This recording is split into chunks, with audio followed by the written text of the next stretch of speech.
May UTI ka? Kakasoft drink sa chichirya mo yan. Char. Di yun totoo. Nagkaka-UTI ka dahil number 1, madalas ang pagpigil ng ihi at kulang ka sa tubig. Dapat umiihi ka on average 4 to 7 times in 24 hours para ma-flush out ang bakterya at hindi na iipon sa pantog. Dapat pera lang ang iniipon. Char. Imposible. Char. Siyempre, nakadepende pa rin kung gaano kadaming tubig ang iniinom mo. Ang recommended daily water intake para sa mga lalaki ay 2.5 liters per day. Sa babae naman, 2 liters per day.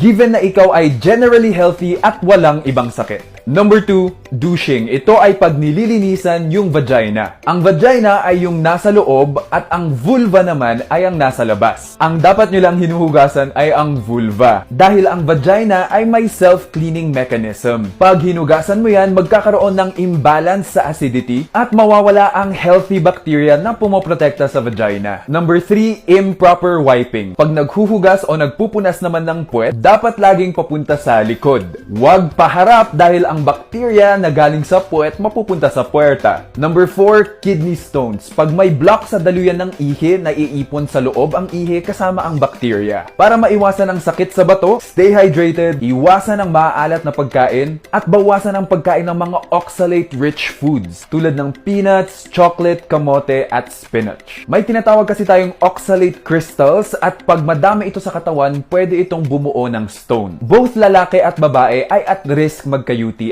Mas madalas nga lang sa babae dahil mas maiksi ang urethra or ang labasan ng ihi nila kumpara sa mga lalaki. Kaya mas madaling makaakyat ang bakterya sa pantog ng babae. Posibleng may UTI ka pag ikaw ay nilalagnat, nagsusuka, mahapde ang pag-ihi, mas madalas ang pag-ihi kumpara sa usual, kulay tsaa ang ihi, sumasakit ang pantog at sumasakit ang tagiliran. Pag meron ka kahit isang symptom lang at persistent ito for 2 days, magpakonsulta ka na.